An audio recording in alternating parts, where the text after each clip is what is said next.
membuat orang-orang menghujat saya karena kenapa putrinya seorang pengawas pendidikan agama Islam bisa murtad apa di Mekah gitu kan di situ. Terus di sana semua orang salamin beliau itu, salamin beliau sampai benar-benar benar-benar orang itu sudah nggak ada lagi gitu, banyak sekali orang-orang di situ, orang-orang udah sepi gitu. Nah, Nabi ini lihat ke saya gitu, melambai ke saya, dan anehnya di situ saya nggak mau gitu, saya nggak mau. Sama guru agama saya juga saya ceritain ketemu Nabi gitu, tapi kenapa saya nggak mau jabat tangan. Terus ibu juga, kenapa kamu nggak mau jabat tangan gitu? Ya nggak tahu kenapa, dia tahu tentang ajarannya kok tapi kasar gitu. Saya sekarang menjadi guru SMK, mengampu mata pelajaran bahasa Inggris. Ibu saya kebetulan pengawas pendidikan agama Islam di Departemen Agama. Ayah saya itu sama guru juga. Itulah yang mungkin membuat orang-orang menghujat saya karena kenapa putrinya seorang pengawas pendidikan agama Islam bisa murtad apa. Nah, kasihan sama almarhum ibunya gitu. Rata-rata seperti itu kalau ketemu saya di jalan. Kamu nggak kasihan sama ibu saya, ibu kamu yang rata menegur saya begitu. Terus ada lagi yang mengatakan kamu tersesat gitu, terang-terang itu ada. Terus ada yang mengatakan saya itu katanya macam-macam begitu kan. Dan saya semua tanggap itu ya dengan tersenyum gitu. Karena memang saya yang tahu. Jadi kalau saya orangnya dari dulu selalu melihat hal itu, mempelajari sesuatu itu ya dilihat dari kacamata sejarah gitu kan.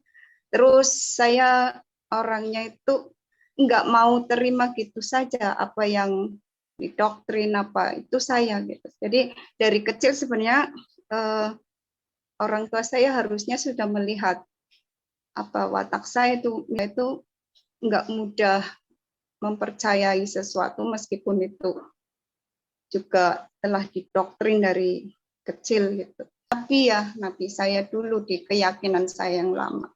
Saya perasaan dengan ibu saya itu di Mekah gitu kan di situ.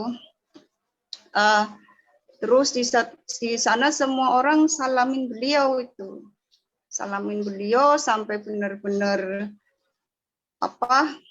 benar-benar orang itu sudah nggak ada lagi gitu, banyak sekali orang-orang di situ, orang-orang udah sepi gitu.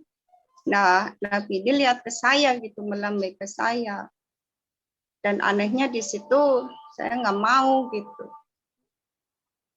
saya nggak mau. Sama guru agama saya juga saya ceritain ketemu Nabi gitu, tapi kenapa saya nggak mau jabat tangan. Terus ibu juga, kenapa kamu nggak mau jabat tangan gitu? Ya nggak tahu kenapa, dia tahu tentang ajarannya kok tapi kasar gitu. Jadi saya mulai belajar pemirsa itu, mulai menyelidiki satu persatu gitu kan, tentang kandungan arti Al-Quran di situ, arti semuanya lah, sejarah tentang kenabian dan sebagainya. Saya mulai bahas satu-satu, cuma ini saya nggak akan buka semua, hanya yang paling membuat saya akhirnya menolak gitu. Saya mulai belajar lagi mengkaji agama gitu. Dan maaf itu yang saya heran kok di situ gitu kan. Kenapa ya gitu, saya merenung gitu. kenapa Tuhan kok nyuruh benci gitu kan, nyuruh benci terutama sama Kristen gitu kan, apa salahnya gitu, apapun kesalahan kan, kesalahan orang nggak boleh kan, ibaratnya Tuhan suruh membenci gitu. Saya mikir gitu kan, gimana gitu, bingung pemirsa. Di situ terus ada lagi gitu yang bikin saya, ini poin-poinnya saja yang penting. Di situ ada sebuah surat yang saya tahu ya, jin itu kan setan itu. Jin itu setan ya. Cuma kenapa ada setan kok ada yang beriman gitu di situ. Nah itu kan nggak bisa saya terima gitu. Akhirnya menjadi bahan renungan saya. Akhirnya saya belajar lebih jauh semuanya gitu. Ya kesimpulan saya, nggak usah saya ceritain semua pemirsa. Kesimpulan saya nggak mau lah gitu. Saya nggak mau gitu. Saya nggak bisa gitu. Nggak bisa menerima itu. Saya kuliah itu hampir wisuda. Saya kuliah di Muhammadiyah ya, Yayasan Muhammadiyah di Yogyakarta, pemirsa, jurusan bahasa Inggris itu. Saya coba sholat, meskipun ada beberapa bacaan yang sudah saya hapus karena rasa nggak percaya itu. Jadi saya berdoa, tapi berdoa Tuhan pencipta semesta alam gitu kan. Saya minta lulus gitu, saya minta diluluskan.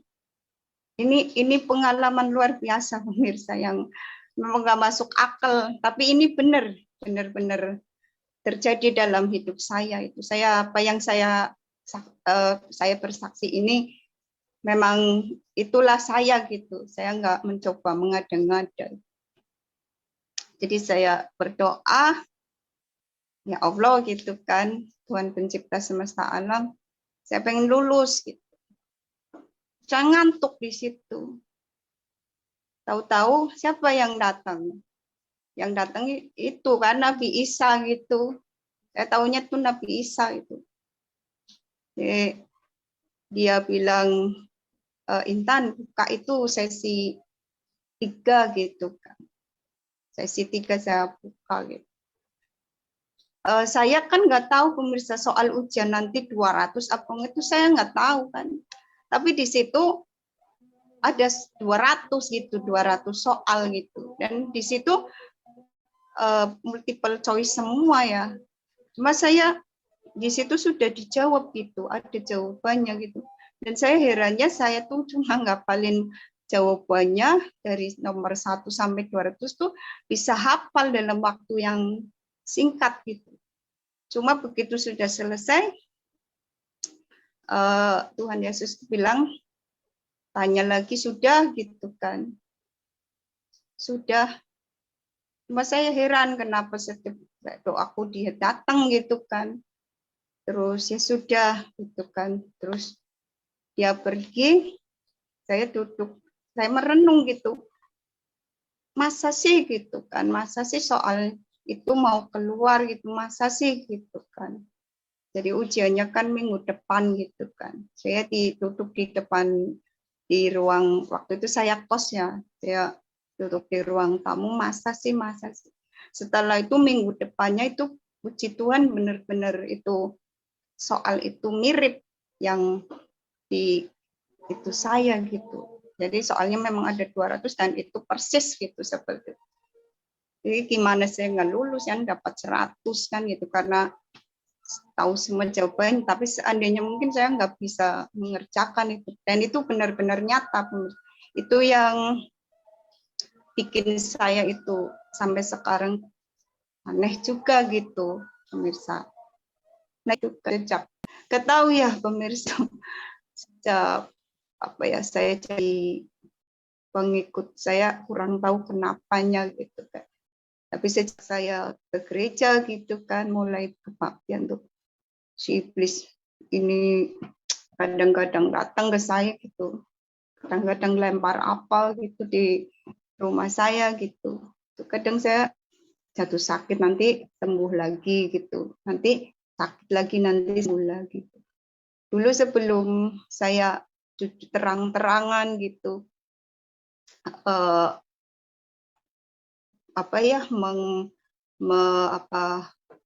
saya terang-terangan bahwa saya pengikut Kristus, belum terang-terangan, enggak gampang sakit gitu. Tapi setelah ini kan, tapi saya tetap bahagia pemirsa. Misalnya saya pun harus meninggal, saya sudah meninggal dalam nama Tuhan Yesus gitu. Itu memang satu keinginan saya dari itu. Saya ingin mati dalam damai sejahtera. Puji Tuhan, Shalom, Haleluya, Puji Tuhan. Bagaimana kabar saudara hari ini? Kami berdoa saudara dalam keadaan sehat dan selalu diberkati oleh Tuhan. Saudaraku, sepertinya kali ini kita tidak dapat memungkiri lagi bahwa apa yang sering kita katakan mengenai orang-orang yang tidak percaya kepada Yesus Kristus, sesungguhnya ajaran mereka tidak mampu dipertanggungjawabkan. Kebenaran secara logika pun tak bisa mereka pertanggungjawabkan. Kali ini hal-hal demikian dibongkar oleh para orang-orang cerdas yang menerima Yesus Kristus sebagai Tuhan dan Juru Selamat.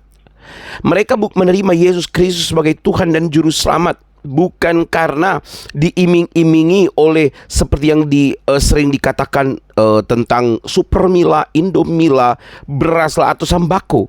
Tetapi mereka menyelidiki kebenaran itu dan mereka menemukan ada keganjilan, ada kekeliruan yang sangat mendasar mengenai kebenaran-kebenaran yang diajarkan oleh para penganut pimpinan agama tersebut. Bahkan mereka merasa seorang orang tua atau orang-orang yang mereka panuti harusnya justru menunjukkan kelakuan-kelakuan yang berbeda oleh karena mereka semakin mengenal ajaran agama itu.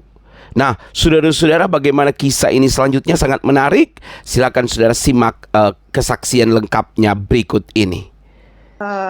Salam. Sebelumnya perkenalkan nama saya. Nama lengkap saya Intan Munaya. Saya sekarang menjadi guru SMK, mengampu mata pelajaran bahasa Inggris. Saya di sini melakukan kesaksian untuk semacam biar orang-orang yang telah murtad dari agama sebelumnya itu lebih percaya gitu. Terus juga untuk diri saya sendiri, menguatkan diri saya sendiri gitu aja.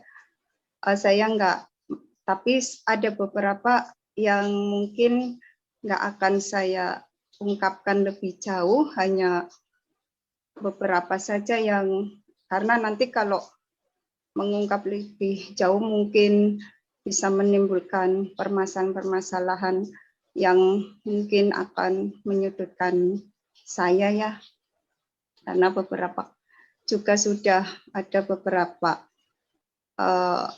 tekanan ya, itu setelah saya menjadi murtad itu. Saya masa kecil saya itu, saya terlahir dari seorang ibu, itu ibu saya kebetulan pengawas pendidikan agama Islam di Departemen Agama di kabupaten saya, itu Kabupaten Tegal. Ayah saya itu sama guru juga. Itulah yang mungkin membuat orang-orang menghujat saya karena kenapa putrinya seorang pengawas pendidikan agama Islam bisa murtad apa. Nah, kasihan sama almarhum ibunya gitu. Rata-rata seperti itu kalau ketemu saya di jalan. Kamu nggak kasihan sama ibu saya, ibu kamu yang meninggal itu. Rata-rata menegur saya begitu. Terus ada lagi yang mengatakan kamu tersesat gitu, terang-terang itu ada. Terus ada yang mengatakan saya itu katanya macam-macam begitu kan. Dan saya semua tanggap itu ya dengan tersenyum gitu. Karena memang saya yang tahu. Jadi kalau saya orangnya dari dulu selalu melihat hal itu, mempelajari sesuatu itu ya dilihat dari kacamata sejarah gitu kan. Terus saya orangnya itu nggak mau terima gitu saja apa yang didoktrin apa itu saya gitu. Jadi dari kecil sebenarnya orang tua saya harusnya sudah melihat apa watak saya itu, misalnya contohnya ibu saya beliin somai gitu, terus tukang somainya bilang somainya habis gitu kan. Saya nggak percaya kalau belum lihat pancinya gitu, apa habis apa enggak itu. Dari situ harusnya udah terlihat bahwa saya itu nggak mudah mempercayai sesuatu meskipun itu juga telah didoktrin dari kecil gitu.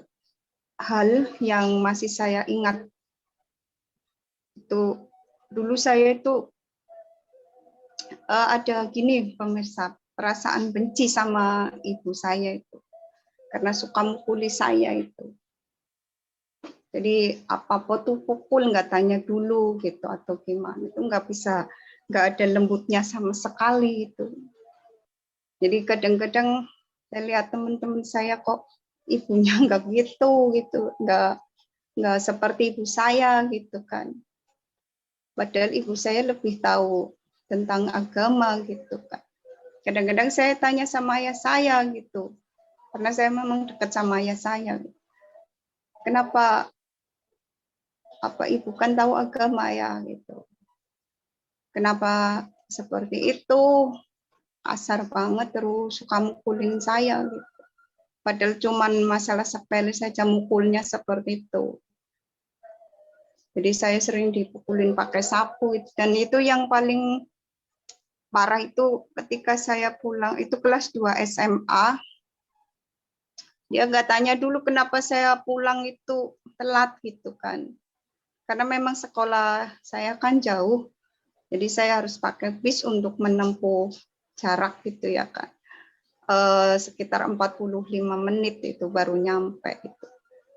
Nah itu kan musim karnaval pemirsa itu kan, karena biasanya kalau karnaval kan macet gitu kan. Saya sampai rumah itu hampir maghrib itu. Ya ibu udah ada di depan pintu itu. Nggak nanya dulu, langsung pukul punggung saya itu, sapu patah jadi 2 itu. Saya itu anak karena mungkin sudah kenyang dipukul gitu ya. Jadi enggak nangis gitu. Dipukulin seperti itu enggak nangis gitu. Enggak merasa gimana gitu. Saya tetap diam, enggak berani sama ibu saya. Meskipun sakit sekali punggung saya itu sakit sekali karena sapu aja bisa putus jadi 2 seperti itu.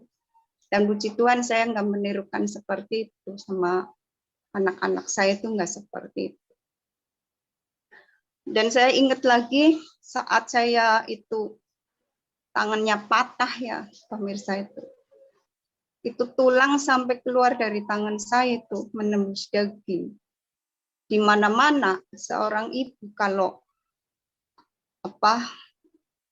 anaknya kena celaka tuh gimana itu kan pasti khawatir gitu kan. Itu enggak saya lagi nahan sakit tapi saya memang orangnya anak yang karena mungkin ya itu karena sudah sering dipukulin, dikasari, jadi nggak bisa nangis gitu kan. Susah untuk nangis itu susah. Harusnya kan dia khawatir anaknya tangannya patah atau gimana. Itu enggak. Cuma lo dipukulin gitu dengan tangan kiri yang masih itu apa patah terbalik itu tulangnya udah gitu. Masih dipukulin. Nah, itu jadi trauma sekali. Dalam hati saya akhirnya ya itu. Kenapa harusnya orang yang tahu agama sekali gitu, kenapa kasar gitu, kenapa enggak lembut gitu, kenapa enggak sayang gitu, enggak bisa apa bicara baik-baik gitu. Nah, pada suatu hari itu SMA saya sudah mulai apa ya agak sedikit dewasa gitu kan. Saya bermimpi pemirsa. Di sana bermimpi Nabi ya, Nabi saya dulu di keyakinan saya yang lama. Tapi di mimpi saya itu saya perasaan dengan ibu saya itu di Mekah gitu kan di situ. Terus di sana semua orang salamin beliau itu, salamin beliau sampai benar-benar apa, benar-benar orang itu sudah nggak ada lagi gitu, banyak sekali orang-orang di situ, orang-orang udah sepi gitu. Nah, Nabi ini lihat ke saya gitu, melambai ke saya. Dan anehnya di situ saya nggak mau gitu.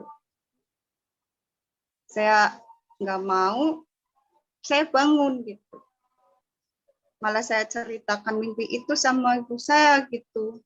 Terus sama guru agama saya juga saya ceritain. Gitu. Saya kok mimpi ketemu Nabi gitu. Tapi kenapa saya nggak mau jabat tangan, terus ibu juga kenapa kamu nggak mau jabat tangan gitu. Ya nggak tahu, namanya juga mimpi ya pemirsa, nggak apa, bukan dari Pak kita sendiri. Nah, suatu hari mimpi lagi. Mungkin itu sudah memang sudah tanda atau gimana dari Tuhan ya pemirsa. Suatu hari mimpi lagi, saya ketemu, waktu itu saya menyebutnya Nabi Isa ya, karena saya apa masih Muslim, itu masih kelas 2 SMA. Saya bertemu Nabi Isa itu. Ya tahulah kita itu Nabi Isa gitu kan, di sananya tahu gitu. Dan Nabi Isa ini panggil gitu, Intan gitu kan. Saya nengok dan itu anehnya saya menghamburkan diri sambil bilang Bapak, Bapak, Bapak gitu. Nah itu kan aneh lagi, kenapa Bapak gitu kan. Tapi saat itu kan saya masih SMA, jadi pikirannya kenapa saya nggak tahu kalau orang Kristen panggil Tuhan tuh saat itu Papa itu saya nggak tahu sama sekali ya. Kenapa panggil Papa gitu, kirain Papa saya gitu kan. Kenapa saya panggilnya Papa, Papa, Papa gitu. Nah itu terlupakan pemirsa.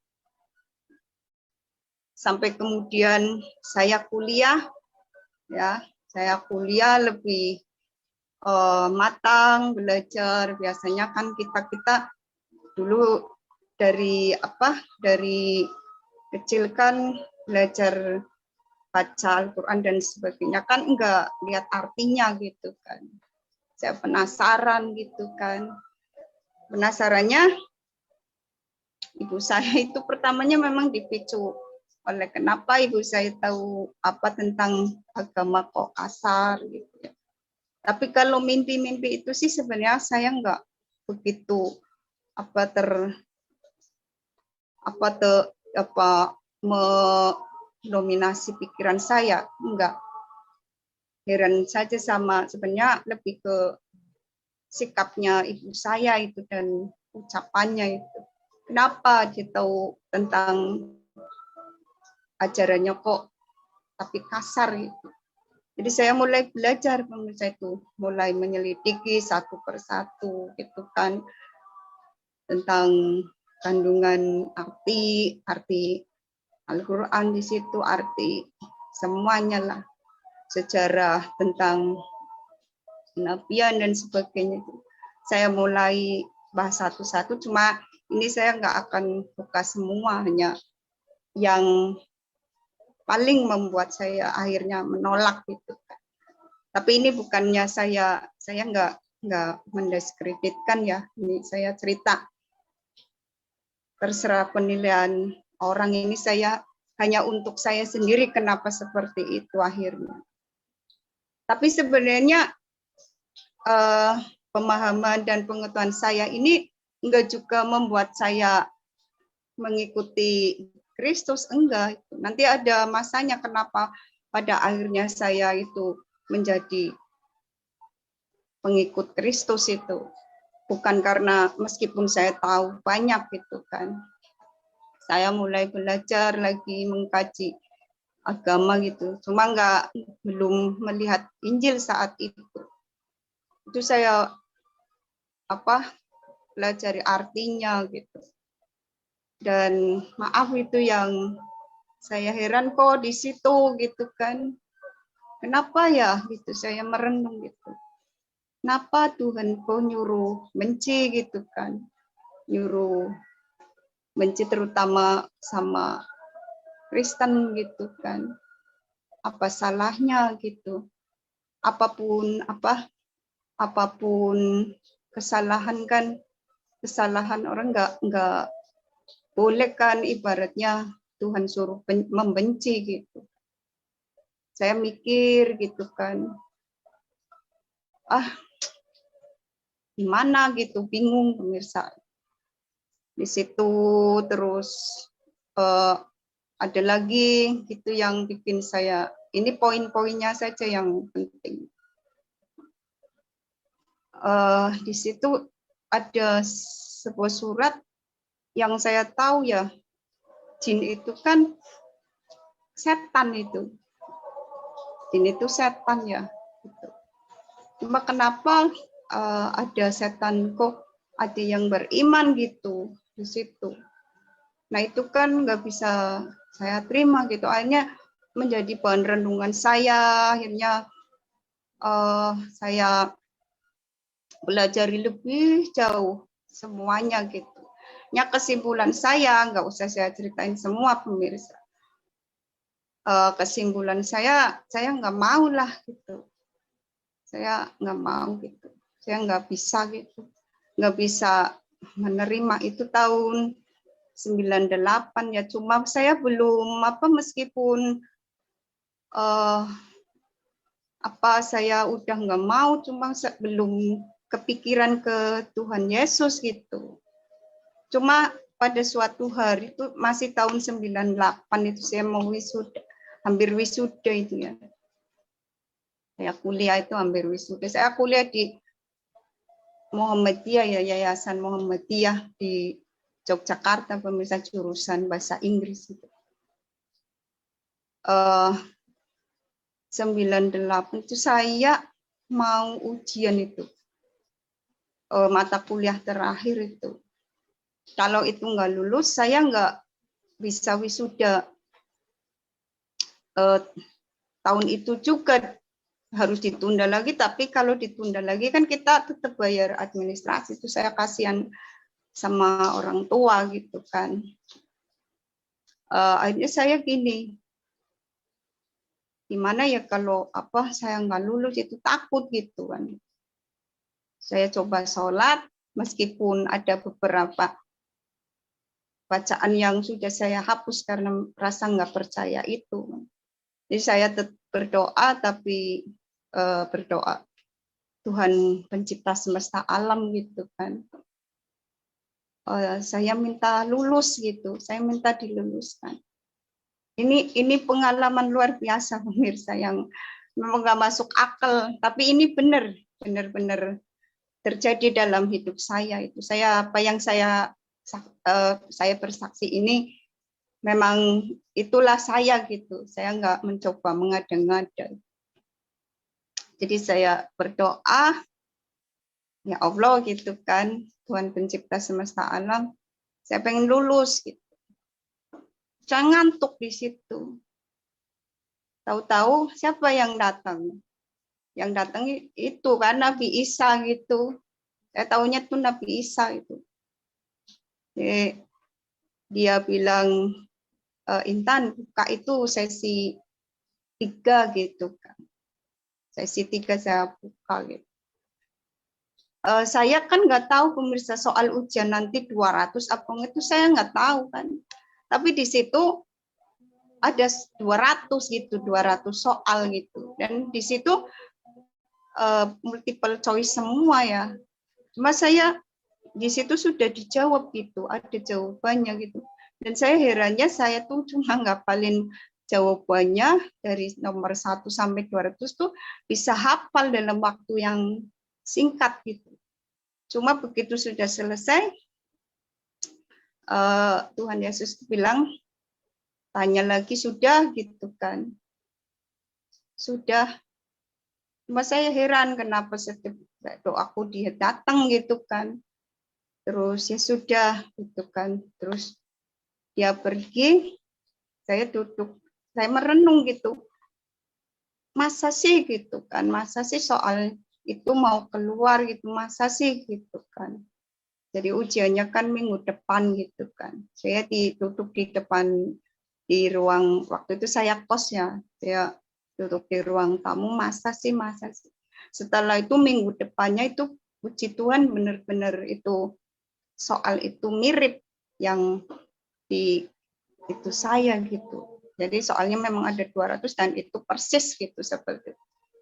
Jadi gimana saya nggak lulus yang dapat 100 kan gitu karena tahu semua jawaban, tapi seandainya mungkin saya nggak bisa mengerjakan itu. Dan itu benar-benar nyata. Itu yang bikin saya itu sampai sekarang aneh juga gitu, pemirsa. Nah itu berkali-kali Tuhan sebenarnya lagi berkata sama saya, tapi enggak juga saya ngikut dia gitu. Itu mungkin saya nggak tahu saya terlalu bodoh atau gimana ya. Tapi begitu akhirnya saya sudah ujian itu kan sudah lulus itu pasti wisuda. Saya ingin tahu kan, saya buka-buka itu lagi kitab saya lagi gitu kan. Situ mulai saya belajar lagi gitu pemirsa.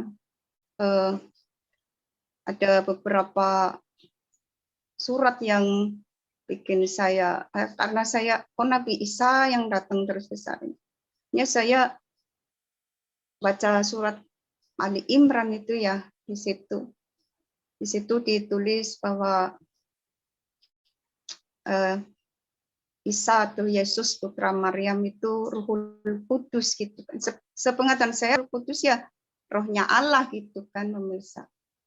Rohnya Allah itu. Berarti kan di pemahaman saya ini maaf saya nggak memaksakan seseorang harus memahami seperti yang saya pahami gitu. Misalnya rohnya saya ini rohnya Intan. Pisah dari saya pun keluar gitu. Tetap itu rohnya ya itu Intan gitu kan. Ini Intan, itu Intan gitu kan. Itu pemahaman mudah gitu kan. Rohnya Allah Yesus ya. Berarti dia Allah kan gitu. Keluar pun berpisah pun tetap dia Allah kan. Jadi Ruhul Kudus itu kan rohnya Allah itu waktu itu. Saya rohnya Allah berarti kan bisa benar dia itu memang Allah kan. Terus ada lagi ya siratal mustaqim gitu kan, jalan kebenaran, maka ikutilah dia kan gitu. Ikutilah dia gitu kan. Karena dia jalan kebenaran kan di situ. Terus yang terakhir itu dia akan menjadi dia termasyhur di bumi dan di akhirat. Yang terakhir itu dia akan menjadi hakim tertinggi itu, menghakimi seluruh umat manusia. Siapa lagi kalau di sisi lain ada ayat yang mengatakan Allah akan menjadi hakim teradil kan gitu. Dari situ kesimpulan saya dia itu ya Allah gitu. Terus begini kalau pemahaman saya, karena saya juga mempelajari tentang makrifatul tasawuf ya, atau ilmu apa itu, ilmu tentang pengejawantan Allah ya, menjadi semesta dan lain-lain. Jadi Allah ini kan maha segalanya, mau kuasa, mau dia mewujudkan diri jadi manusia, mau dia mewujudkan diri jadi apapun, dia bisa gitu.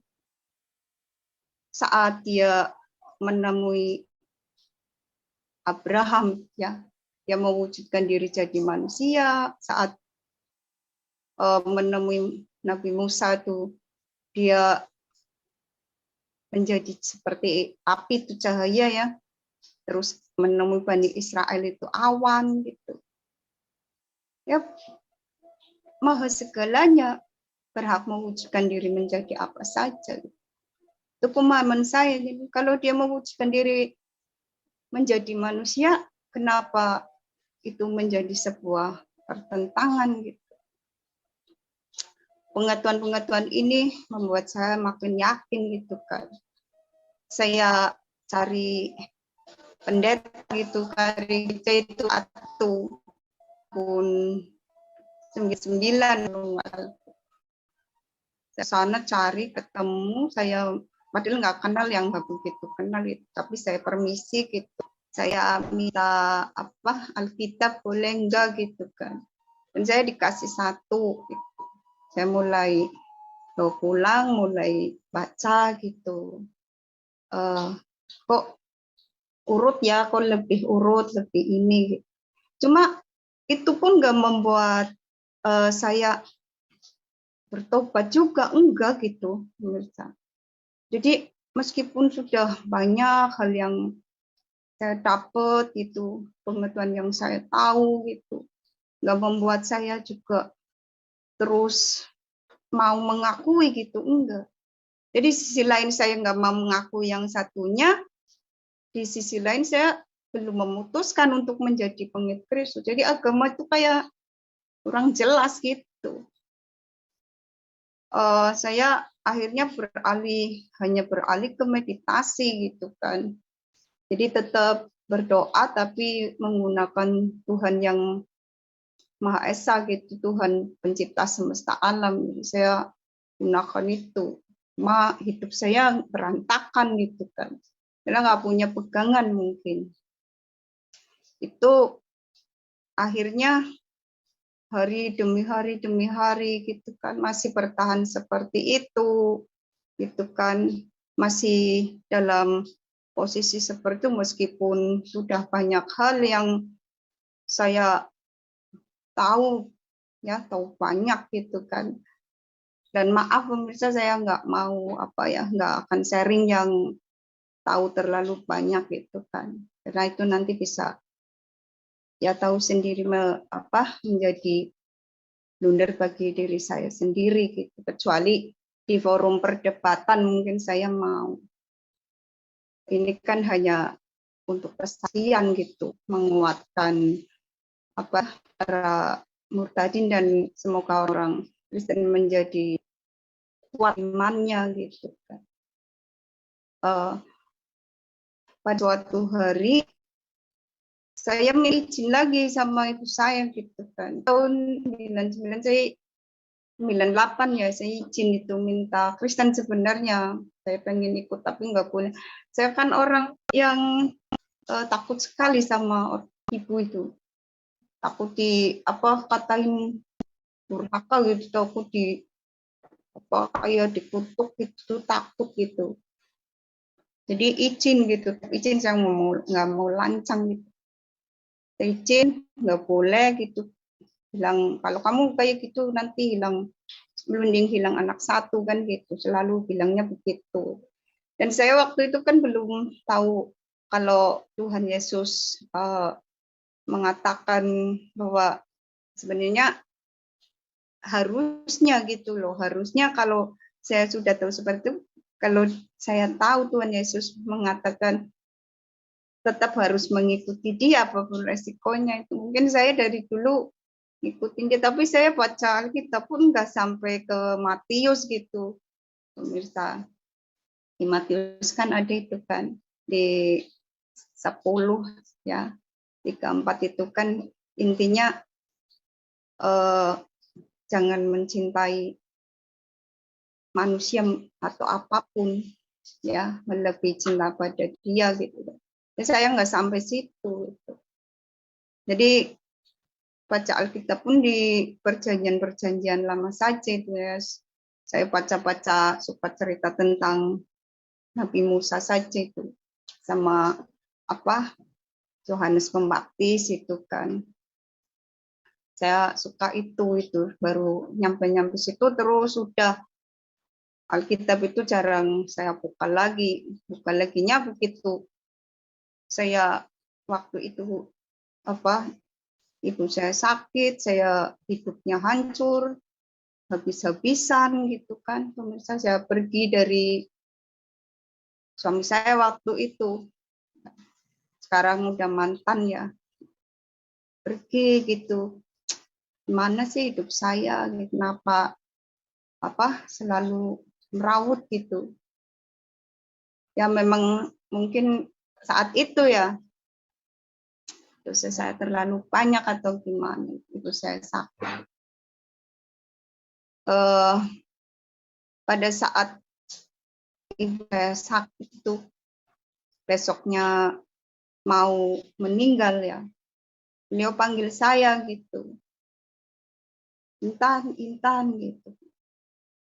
Pakai bahasa Indonesia gitu pemirsa, nggak pernah dalam seumur hidupnya tuh nggak pernah ibu tuh panggil saya tuh sayang gitu, tapi itu panggil sayang gitu, sayang sini. Saya kan nggak begitu dekat sama ibu saya karena memang dari dulu juga jauh saya hanya dekat sama ayah gitu, tapi saya dekat juga gitu. Cuma saya tetap nggak berani pemirsa, saya deketin ibu saya terus ibu saya menangis gitu kan, ibu pengen dipeluk gitu kan, pengen dicium, itu saya peluk nanti. Terus dia nangis, dia bilang, ibu minta maaf sudah banyak. Terus saya bilang, saya yang minta maaf ibu, banyak salah, banyak bikin masalah gitu kan. Terus ibu bilang, mengungkit itu, mungkin ya izin saya. Intan, kamu itu yang benar gitu. Terus saya kaget di situ, pemirsa. Kamu udah kuat gitu, maksudnya mungkin kuat ngadepin nanti yang resiko kalau saya dihujat-hujat atau dicaci maki. Sebenarnya kalau saya orangnya enggak ngurusi ya mau dicaci mau dihujat mau apa gitu. Kalau saya sudah punya keyakinan yang memang benar-benar itu prinsip saya gitu kan pemirsa. Itu saya kuat gitu. Cuma kan itu karena memang saya tuh sama orang tua sama ibu itu takut gitu, takut dikutuk, takut dimurkai gitu kan. Akhirnya saya, iya Intan itu Bu kuat gitu. Terus ibu bilang gini gitu, kalau kuat lanjutkan gitu, semangat gitu. Itu puji Tuhan di situ saya gaplong. Gitu. Terus besoknya pemirsa, ternyata beliau meninggal. Dan orang kan nggak tahu apa yang sering pernah saya bicarakan sama beliau. Gitu. Orang taunya kita nggak pernah membicarakan itu kan. Makanya kalau ngomong kamu nggak kasihan sama ibu kamu, ada yang bilang ibu kamu pasti udah di neraka gitu karena anaknya murtad gitu. Kata siapa gitu kan. Tapi saya nggak memikirkan omongan-omongan orang kalau saya udah punya prinsip ya. Dan memang saya akui dari kesimpulan-kesimpulan yang saya pelajari, kita itu manusia kan, kita makhluk lemah, semuanya berdosa gitu pemirsa. Kita itu semua berdosa.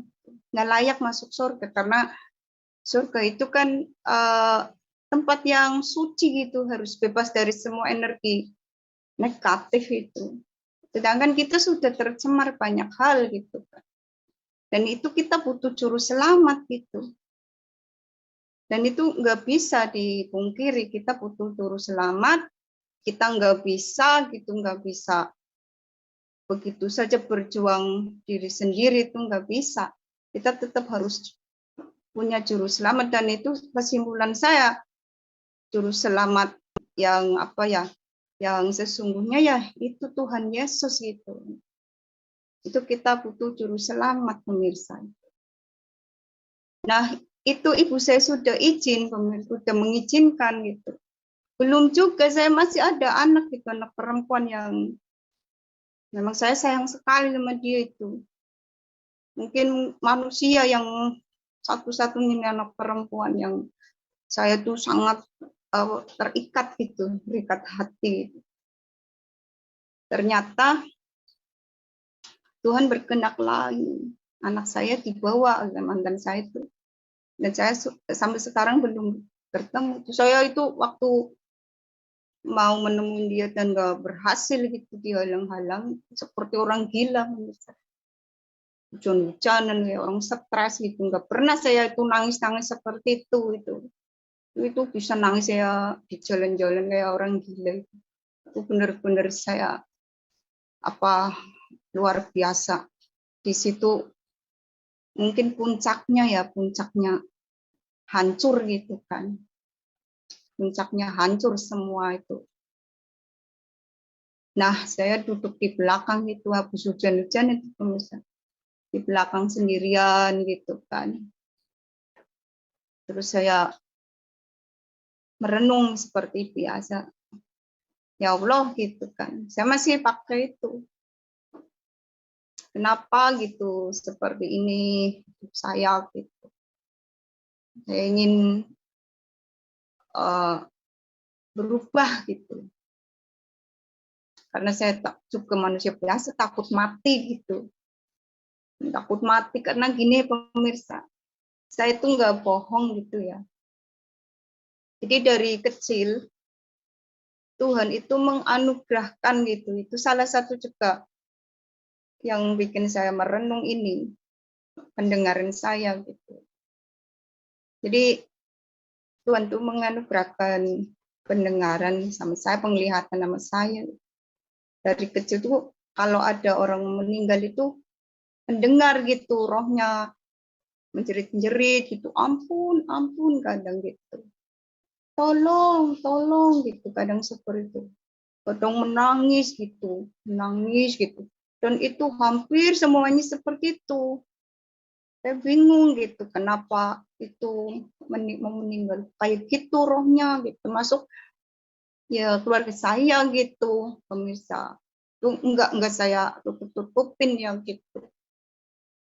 Rohnya begitu, padahal orangnya diem gitu, misalnya lagi sakit diem, tapi aku bisa denger gitu ya, rohnya ampun-ampunan di sana gitu, ampuni aku.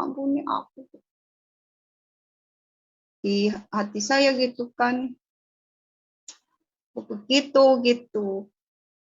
Udah takut gitu kan, udah tua gitu kan, udah umur segini gitu, masih berbuat dosa gitu, masih ribut-ribut masalah begitu.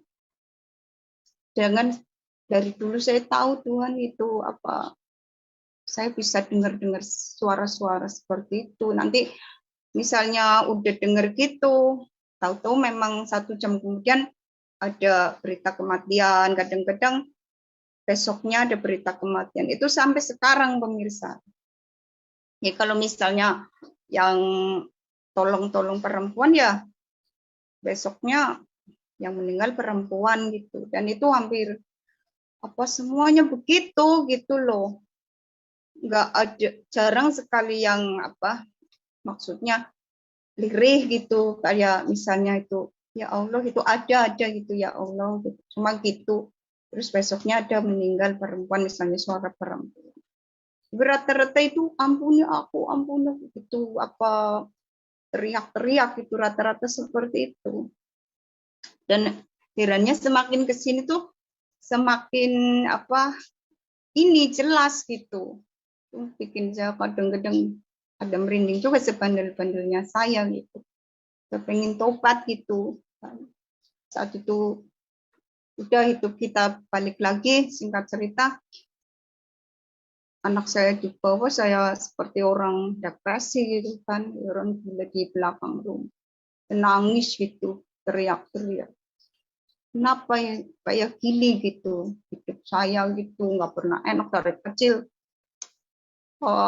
Saya sampai hujat Tuhan itu, dari kecil saya udah dipukulin gitu kan, nggak pernah kayak ibunya tuh, ibu saya tuh nggak pernah kayak ibunya teman-teman saya gitu kan. Saya kurang kasih sayang gitu. Saya jadi anak yang cenderung akhirnya susah bergaul karena mungkin hasil bentakan, hasil pukulan, hasil gebukan, jadi menjadikan saya itu kurang bisa gitu, pemirsa. Kurang bisa. Jadi kaku gini, kaku. Mau memulai sesuatu, percakapan itu kaku itu. Saya tertolong setelah saya jadi guru itu agak bisa berkomunikasi dengan bagus, bisa bersosialisasi. Itu aja sampai sekarang itu sulit untuk berbaur akrab dengan yang perempuan. Ya kalau jenis kelamin perempuan itu saya masih agak sulit gitu, harus butuh waktu itu. Karena saya dekatnya sama ayah. Itu kenapa Tuhan? Saya dari kecil itu udah sengsara gitu. Nggak pernah seneng gitu. Punya suami begitu galak sama-sama, gitu, jahat gitu. Jahat banget sama saya gitu. Saya kan cuma minta anak itu untuk hiburan saya gitu. Aku diminta juga gitu. Coba saya lagi gitu. Tahu nggak tahu itu ya pemirsa, ada sinar yang bikin saya merasa damai gitu, sejuk. Tuhan Yesus itu. Tapi saya udah tahu itu Yesus gitu, nggak panggil Isa lagi. Tuhan bilang gini, ya waktu itu diem gitu, mau nangis gitu kan pemirsa. Terus Tuhan bilang, Intan, itu yang saya merasa seperti berharga gitu. Tuhan aja bilang, Intan, aku menyayangimu, jangan menangis gitu. Itu saya kayak dihargai banget. Ternyata saya ada gunanya, masih ada gunanya gitu. Mungkin yang menghujat saya itu kan karena nggak tahu sebenarnya yang terjadi itu gimana. Aku menyayangimu, jangan menangis. Terus baru kalimat-kalimat yang lain, antara lain itu jangan terlalu mencintai manusia atau dunia gitu di atas cinta sama aku gitu kan. Karena itulah yang akan membuat semua menderita. Ikatan-ikatan seperti itu kan membuat derita, kan membuat kesulitan untuk meninggalkan kuasa raga gitu. Karena kuasa daging atau raga itulah yang membuat manusia itu penuh derita gitu. Terus terakhir itu bilang jangan lihat gereja tuh, lihat orang-orangnya ya suatu saat gitu. Karena kalau lihat gereja, kalau lihat orang-orang pasti kecewa. Tetap kecewa. Manusia itu punya banyak kekurangan gitu. Lihatlah aku, Intan. Dan saat itulah pemirsa, saya merasa punya kekuatan, saya harus jujur apa adanya gitu. Saya saat itu mengaku, ya Tuhan, Engkau adalah Tuhan saya gitu kan. Saya mencintai kamu, saya juga menyayangi kamu gitu selama-lamanya sampai mati. Gitu, terus ya sudah itu, terus Tuhan berlalu ya dari saya. Setelah itu saya lega gitu. Tapi dari sekian itu pemirsa ada juga kata-kata saat itu kan saya merasa benci gitu kan sama orang-orang yang nyakitin saya gitu. Terus Tuhan ngomong maafin orang-orang yang sudah menghina kamu, yang sudah menyakiti kamu, yang sudah menghancurkan. Tapi saya saat itu ngomong pemirsa, Tuhan saya manusia biasa, mana mungkin sudah sejahat itu saya bisa maafin. Tapi nggak tahu kenapa Tuhan bilang nanti bisa gitu.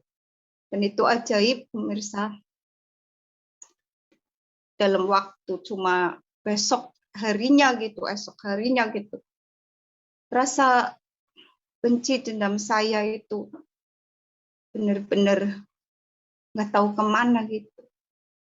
Saya doain semoga yang nyakitin saya, yang hina saya, yang menghancurkan hidup saya itu dimaafkan Tuhan, terus bahagia hidupnya gitu. Itu akhirnya saya seperti itu.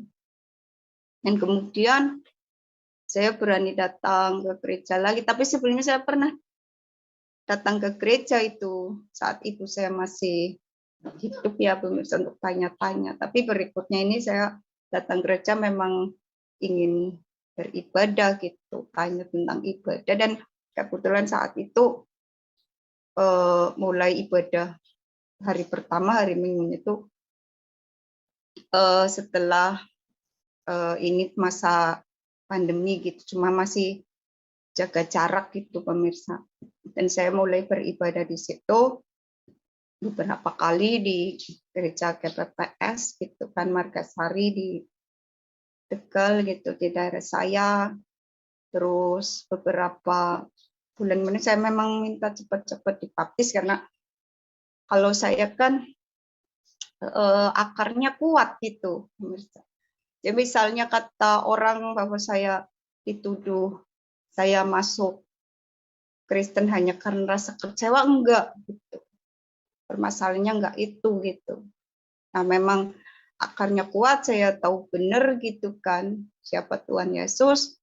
Dia juga datang sendiri ke saya berkali-kali lewat mimpi dan lewat langsung gitu kan. Jadi mana mungkin gitu saya bisa kembali ke agama saya yang dulu gitu. Kalau misalnya gitu pada isengan gitu kan, setelah itu banyak telepon masuk gitu pemirsa isengan gitu. Seolah ingin menarik saya lagi itu pindah ke keyakinan yang dulu itu percuma gitu. Jadi misalnya dia berusaha sekuat apapun ingin mengembalikan saya lagi gitu, itu nggak mungkin gitu. Karena satu itu yang nggak bisa nggak bisa ditembus gitu kan, nggak bisa dilanggar gitu pemirsa. Karena Tuhan udah datang langsung ke saya. Terserah orang mau itu halusinasi gitu, mau ngomong itu ilusi, terserah, yang merasakan itu saya gitu kan. Terserah mau nyebut saya tersesat, stres dan sebagainya, itu terserah, yang merasakan saya. Jadi kalau masalah spiritual itu kan seharusnya memang itu kan hak privasi atau pribadi ya gitu kan. Saya saja nggak ikut campur gitu kan, misalnya privasinya orang gitu, agamanya orang gitu, mau ikut campur gitu loh.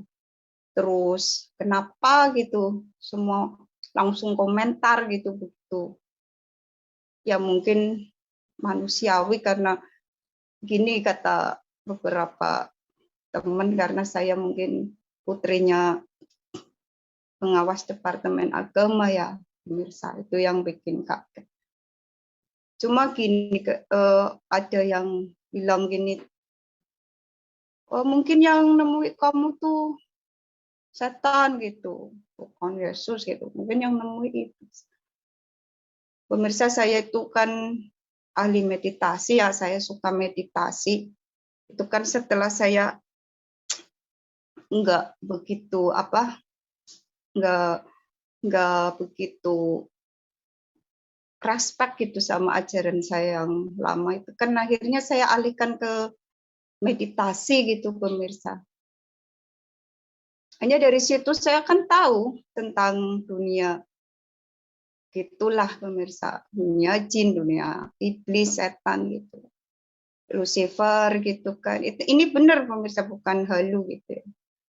Di awalnya saat meditasi awal-awal ya yang datang cincin kelas cincin kelas ini ya sudra kayak ya saya nggak sebutkan itulah gitu, pokoknya cincin segini.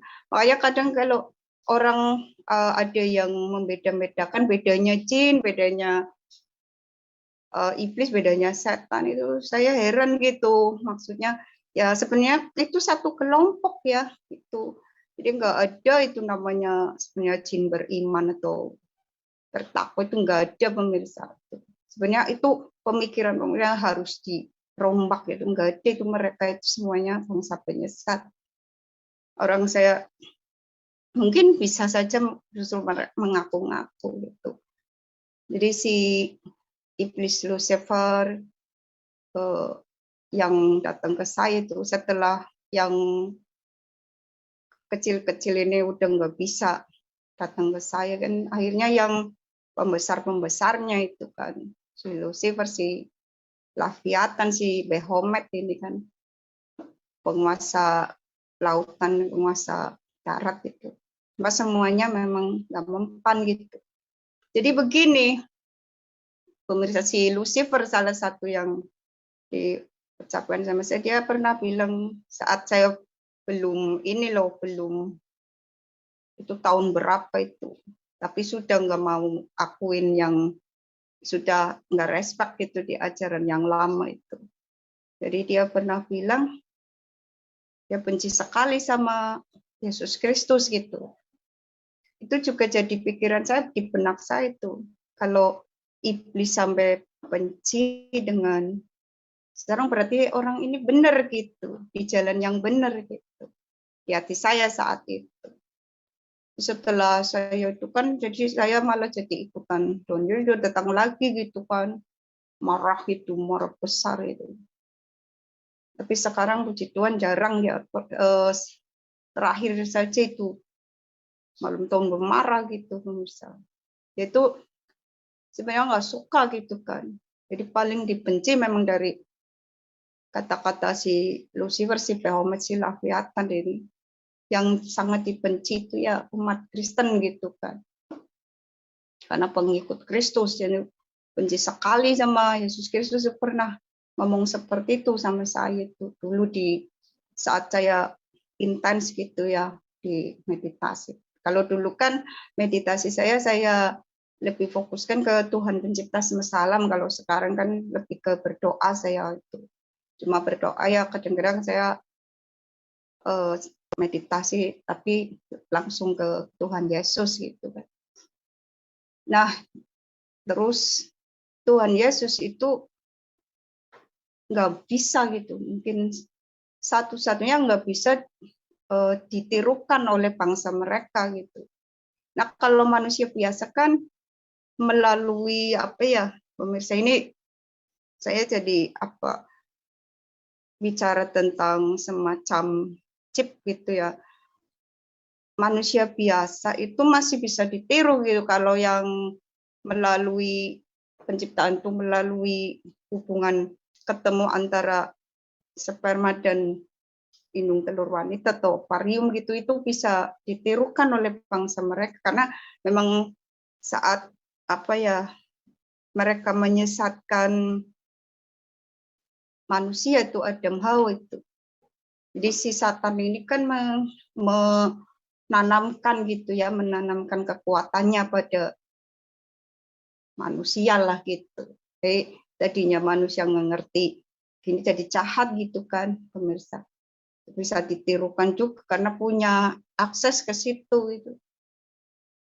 Jadi satu-satunya yang nggak bisa ditirukan itu kan cuma Yesus, karena memang nggak melalui proses seperti manusia biasa. Jadi kalau misalnya ada yang bilang ini nggak bisa, kata siapa gitu, iblis itu lebih sakti kan daripada manusia-manusia itu kan. Dan memang ilmunya sangat tinggi gitu. Mungkin yang hanya bisa mengalahkan itu memang Tuhan Yesus saja itu. Yang saya tahu kalau pas dia datang saja ke saya tuh marah, itu saya panggil Tuhan Yesus, dia lari gitu. Itu yang menambah saya yakin gitu pemirsa. Sampai ke masalah Tuhan Yesus nggak bisa ditiru bangsa mereka gitu kan. Betul. Karena memang iya rohnya itu kan dari rohnya Allah itu sendiri, Roh Kudus. Jadi si iblis dan sebagainya itu nggak bisa menirukan gitu. Tapi semua manusia lain karena memang dari lahir sudah terkontaminasi gitu kan, terkontaminasi, punya kekuatan Satan ya, dari ibaratnya mungkin kalau di Kristen dulu mengatakan dosa turunan gitu kan. Kalau saya lebih terkontaminasi dulu, itu pemahaman saya dulu gitu kan, karena terkontaminasi ini si iblis itu ibaratnya punya chipnya, punya datanya gitu kan, kekuatannya bisa disematkan pada manusia-manusia biasa gitu, makanya bisa ditirukan gitu, entah itu nabi atau siapa itu bisa kalau menirukan itu. Jadi kalau misalnya di mimpi itu dinyata ketemu Nabi Musa atau apa itu belum tentu Nabi Musa gitu. Itu bisa juga iblis gitu. Tapi kalau manusia, orang ketemu Yesus, itu pasti asli gitu. Itu asli karena memang hanya Yesus yang tidak mempunyai kekuatan-kekuatan dari Satan itu. Karena Yesus itu memang rohnya Allah itu sendiri, firman-Nya Allah itu sendiri gitu kan. Jadi kalau misalnya ada yang mencoba mempengaruhi saya dengan istilah ini loh, kita udah nggak bisa, nggak mempan gitu. Malah kadang nanti misalnya itu bisa terjadi timbul pertikaian, perdebatan gitu kan. Udah nggak mempannya ya karena saya punya pemahaman yang sangat kuat gitu kan.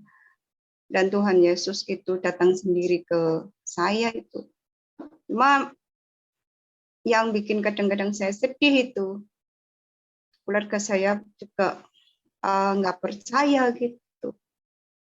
Saya padahal sudah ngajak gitu. Saya sampai bilang gitu, yang benar tuh saya gitu, yang tersesat tuh bukan saya gitu. Saya tuh sampai bilang seperti itu. Saya selalu berdoa setiap malam, pagi kan, dengan kondisi saya seperti ini gitu. Gak tahu ya pemirsa, sejak saya jadi pengikut, saya kurang tahu kenapanya gitu kan. Tapi sejak saya ke gereja gitu kan, mulai kebaktian tuh si iblis ini kadang-kadang datang ke saya gitu, kadang-kadang lempar apa gitu di rumah saya gitu. Kadang saya jatuh sakit, nanti sembuh lagi gitu, nanti sakit lagi, nanti sembuh lagi. Dulu sebelum saya terang-terangan gitu,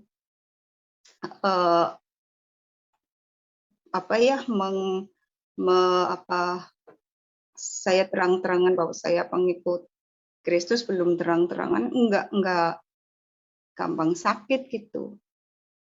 Tapi setelah ini kan, tapi saya tetap bahagia pemirsa. Misalnya saya pun harus meninggal, saya sudah meninggal dalam nama Tuhan Yesus gitu. Itu memang satu keinginan saya dari itu. Saya ingin mati dalam damai sejahtera. Puji Tuhan, Tuhan memberkati saudara. Bagikan terus tayangan-tayangan kami kepada sebagian banyak orang supaya mereka diberkati oleh Tuhan. Sampai berjumpa lagi dalam program acara kami selanjutnya. Tuhan Yesus memberkati. Shalom, haleluya.